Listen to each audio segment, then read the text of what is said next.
Pencil birds story time.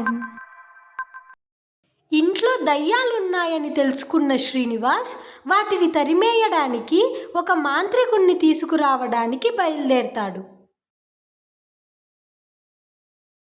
ఆ మాంత్రికుడు ఉన్న గుహ లోపలికి వెళ్తాడు. బేతాళా, నేను నీ సహాయం కోరి వచ్చాను బేతాళా. మా ఇంట్లో ఏవో దయ్యాలు ఉన్నాయి. అవి మమ్మల్ని చాలా రకాలుగా ఇబ్బందులు పెడుతున్నాయి.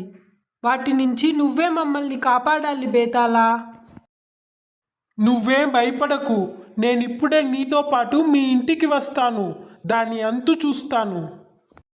శ్రీనివాస్ బేతాళను తీసుకొని ఇంటికి వస్తాడు. బేతాళ ఈ ఇంట్లో నిజంగానే దయ్యాలు ఉన్నాయో లేవో తెలుసుకోవాలి అనుకుంటాడు. బేతాళ ఇంటిని మొత్తం పరిశీలిస్తాడు.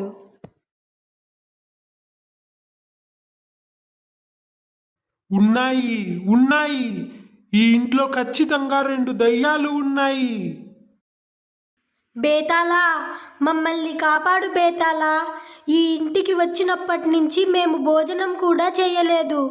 ఆ దయ్యాలు మమ్మల్ని చాలా రకాలుగా ఇబ్బందులు పెడుతున్నాయి. నువ్వేం భయపడకు తల్లి. ఈ విషయం నాకు వదిలేయి. వాటి సంగతి నేను చూసుకుంటాను.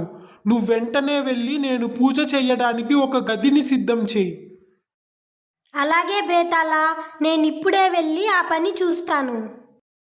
బేతాళను చూడగానే దయ్యాలు 2 ఒక మూలన దాంకొని భయపడుతూ ఉంటాయి. ఒరేయ్ తమ్ముడు, భయపెట్టాలి అన్నావు. భయపెడితే వాళ్ళు పారిపోతారు అన్నావు. ఇప్పుడు చూడ్రా ఏం జరిగిందో. ఈ బేతాళ మనల్ని ఏం చేస్తాడో ఏమో, నాకు చాలా భయంగా ఉందిరా. నువ్వు ఆగవే తల్లి. నేనిప్పుడే భయంతో వణికిపోతూ ఉంటే నువ్వు ఇంకా భయపెడుతున్నావు. ఇప్పుడు ఏం చేయాలో ఏమో నాకేమీ అర్థం కావడం లేదు. బేతాళ పూజకు అంతా సిద్ధం చేసి పూజలో కూర్చుంటాడు. దయ్యాలను ఆవాహన చేసే పూజ చేయడం మొదలు పెడతాడు. ఓం హ్రీం క్లీం చాముండాయై నమః. ఓం హ్రీం క్లీం చాముండాయై నమః. ఓం హ్రీం క్లీం చాముండాయై నమః. ఓం హ్రీం క్లీం చాముండాయై నమః. బేతాళ, మమ్మల్ని ఏం చేయొద్దు బేతాళ. మమ్మల్ని వదిలేయ్ బేతాళ. మేమిప్పుడే ఇక్కడి నుంచి వెళ్ళిపోతాము. ఇంకెప్పుడు ఈ చుట్టుపక్కలే కనిపించము.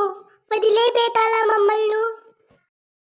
నేను మిమ్మల్ని అస్సలు వదిలిపెట్టను. ఇప్పుడే మిమ్మల్ని నేను ఒక సీసాలో బంధిస్తాను. మీరు వాళ్ళని చాలా రకాలుగా ఇబ్బందులు పెట్టారు. దానికి మీరు ఖచ్చితంగా శిక్ష అనుభవించాల్సిందే. వద్దు బేతాళ, వదిలేయ్ బేతాళ మమ్మల్ని. మేము వెళ్ళిపోతాము. ఇంకెప్పుడు ఇక్కడ కనిపించము. సరే, నేను మీకొక చివరి అవకాశం ఇస్తున్నాను. ఇంకెప్పుడు ఎవ్వరితో ఇలా ప్రవర్తించకండి. ఇప్పుడే ఇక్కడి నుంచి వెళ్ళిపోండి అని బేతాళ చెప్పగానే ఆ దయ్యాలు అక్కడి నుంచి మాయమైపోతాయి. పారిపోరా తమ్ముడు, పారిపోరా. పరిగెత్తు పరిగెత్తు. ఆ దయ్యాలు ఇంట్లో నుంచి పారిపోవడంతో ఇంట్లో ఉన్న వాళ్ళందరూ చాలా సంతోషిస్తారు. బేతాళకు కృతజ్ఞతలు తెలియజేస్తారు. ఆ రోజు నుంచి శ్రీనివాస్, సౌందర్య ఇంకా పిల్లలు ఆ ఇంట్లో ఎంతో సంతోషంగా జీవించసాగుతారు. సబ్స్క్రైబ్.